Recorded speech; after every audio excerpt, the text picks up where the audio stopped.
आज 15 अगस्त है और इसी के साथ आज भारत को आज़ाद हुए 73 साल हो चुके हैं। लेकिन हमारे अंदर ये देश प्रेम की भावना सिर्फ 2 ही दिन जागती है, 26 जनवरी और 15 अगस्त। शायद इसकी एक वजह यह है कि हमें पढ़ाया और बताया गया है कि दे दी हमें आज़ादी बिना खड़क बिना ढाल। तो सवाल आखिर ये है कि अगर आज़ादी हमें बिना खड़क बिना ढाल के ही मिली है तो वो कौन लोग थे जिन्होंने आज़ाद देश की कल्पना के लिए लाखों दर्द झेले और अंग्रेजों की प्रताड़ना को सहन करा और देश के लिए हंसते हंसते कुर्बान हो गए। और आज भी देश की रक्षा के लिए हमारे जवान सरहद पर दिन रात डटे हुए हैं। अपनी जान की परवाह किए बिना वो हमारी रक्षा करते हैं। आए दिन पाकिस्तान और चीन को उनकी हरकतों का मुंह तोड़ जवाब देते हैं। तो दोस्तों, ऐसे में हमारा भी फर्ज है कि हम हमारे वीर जवानों को याद और उनके सम्मान के लिए सिर्फ 26 जनवरी या 15 अगस्त का ही इंतज़ार ना करें।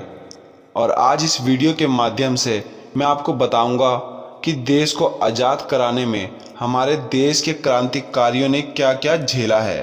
और मेरा वादा है कि इस वीडियो को पूरा देखने के बाद आप ये तो कभी नहीं कहोगे कि दे दी हमें आज़ादी बिना खड़ग बिना ढाल। तो वीडियो को शुरू करते हैं। श्री भगत सिंह, सुखदेव, राजगुरु, इन प्रसिद्ध क्रांतिकारियों को कौन नहीं जानता। लेकिन कई क्रांतिकारी ऐसे भी हैं जिन्हें आज की युवा पीढ़ी कम ही जानती है।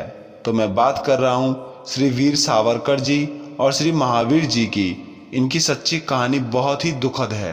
वीर सावरकर, जिनका जन्म एक छोटे से गांव में गरीब किसान के घर हुआ। शायद इनका जन्म ही क्रांतिकारी बनने के लिए हुआ था।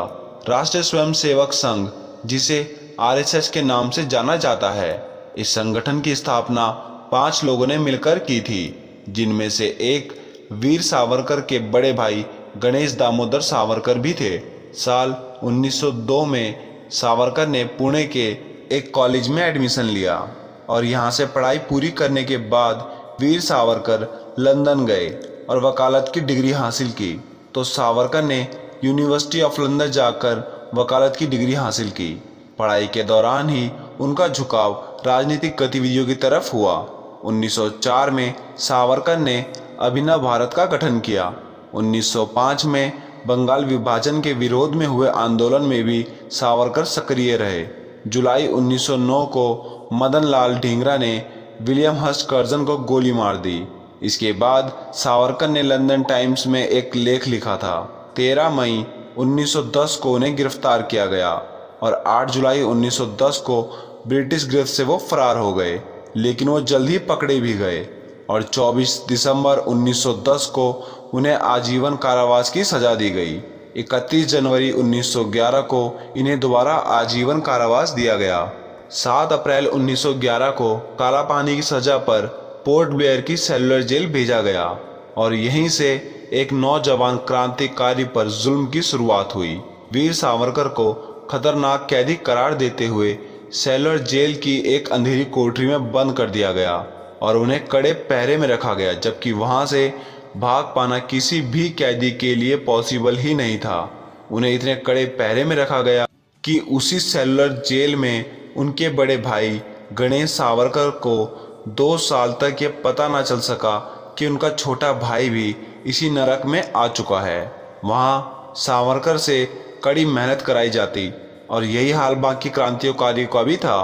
खाने के लिए बर्तन तक नहीं थे, सिर्फ टूटे फूटे बर्तनों में खाना दिया जाता था और खाने के नाम पर चावल में सिर्फ कंकड़, सब्जी में रेत और दाल में कीड़े और कई दिनों का बासी और सड़ा हुआ खाना दिया जाता था जो बदबूदार होता था। इतनी गर्मी में कड़ी मेहनत के बाद भी सिर्फ 2 डिब्बे पानी पीने को ही मिलता था और वो पानी भी पीने लायक नहीं होता था, क्योंकि वो भी कई दिनों का सड़ा हुआ पानी मिलता था। यहाँ कैदियों को पीटना, गालियाँ देना आम बात थी, चाहे फिर वो काम कर रहे हों, खा रहे हों। और काम भी दिया जाता था काफ़ी मुश्किल, और अगर काम पूरा ना हो तो नंगे बदन पर कोड़े मारे जाते थे और सज़ा की कोई सीमा नहीं थी। और यहाँ नारियल तेल निकालने के लिए कोल्हू के बैल नहीं बल्कि क्रांतिकारी कैदी बांधे जाते थे और उन पर काम का कोटा पूरा करने का दबाव रहता था। काम पूरा ना हो तो दर्द भरी सजा दी जाती थी और इन क्रांतिकारियों की चीखें सुनने वाला भी कोई नहीं था, क्योंकि यहाँ मीलों तक सिर्फ खारा पानी ही था और ऊपर से क्रूर जेलर बैरी, जो इंसान नहीं राक्षस था। क्रांतिकारियों को खाना पानी तो मिलता नहीं था, लेकिन उनसे शरीर को तोड़ देने वाली मेहनत कराई जाती थी और जो काम ना कर सके उसे कोड़े पड़ते थे और जो इसका विरोध करता था उसको जेलर बैरी इलेक्ट्रिकल शॉक दिया करता था। जब यह अत्याचार हर रोज बढ़ने लगे तब वीर सावरकर ने जेल में ही विरोध की आवाज बुलंद की और सभी क्रांतिकारी एक हो गए। सबने मांग की कि हमारी मांगे पूरी करो, हमें खाने के लिए इंसानों जैसा खाना और पीने के लिए पानी दो और काम की उचित सीमा हो। जेलर बैरी बौखला उठा। उसने सभी विद्रोही क्रांतिकारियों को बेड़ियों से बांधकर उनकी कोठरी में 7 दिनों तक उल्टा लटका दिया। उनका खाना पानी भी बंद कर दिया। फिर काफी समय तक ऐसी ही हड़तालें और सजाओं का दौर चलता रहा, पर जनरल बैरी और ब्रिटिश सरकार को कोई फर्क नहीं पड़ा। आखिरकार 12 मई 1933 को कैदियों ने फिर भूख हड़ताल का सहारा लिया। भूख हड़ताल में सरदार भगत सिंह के बहादुर साथी महावीर सिंह भी शामिल थे।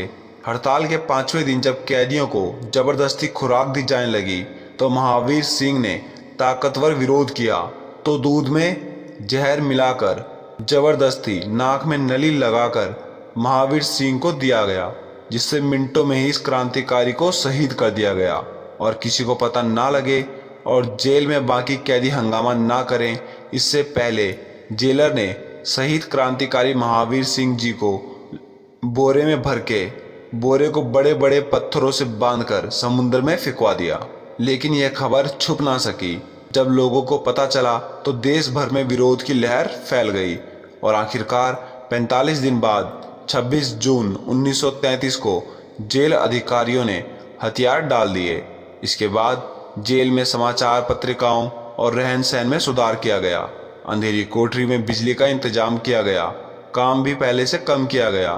फिर 24 जुलाई 1937 को सेलुलर जेल के कैदियों ने सामूहिक भूख हड़ताल करी और इस बार क्रांतिकारियों की हड़ताल 36 दिनों तक चली, जिसके बाद यह हड़ताल गांधी जी के आग्रह पर खत्म की गई। लेकिन इस हड़ताल में पूरी ब्रिटिश सरकार हिल चुकी थी, क्योंकि इस घटना से पूरा भारत एक हो गया था। इसके बाद नतीजा ये हुआ कि सितंबर 1937 से सेलुलर जेल से कैदियों की स्वदेश वापसी शुरू हो गई। 80 साल बाद सेलुलर जेल राजनीतिक बंदियों से खत्म हो गई और इसी के साथ सावरकर ने भी इस जेल में 10 साल बिताए। तो दोस्तों, कैसे कह सकते हैं कि हमारे देश को आज़ादी बिना खड़क बिना ढाल मिली है? अगर आज़ादी सिर्फ चरखे से मिली है तो कौन थे वो क्रांतिकारी जो इस देश की आज़ादी के लिए कुर्बान हो गए? दोस्तों, अब से कभी ये मत कहना कि दे दी हमें आज़ादी बिना खड़ग बिना ढाल, क्योंकि शायद ऐसा कहना इन वीर शहीद क्रांतिकारियों का अपमान होगा। तो दोस्तों, आज का ये वीडियो कैसा लगा? अगर अच्छा लगा हो तो लाइक एंड शेयर करें और कमेंट में जय हिंद जरूर लिखें। और अभी तक हमारे चैनल को सब्सक्राइब नहीं किया है तो जल्दी से सब्सक्राइब करके इस बेल आइकन को प्रेस करें। तो जल्द मिलते हैं नेक्स्ट वीडियो में। जय हिंद, वंदे मातरम।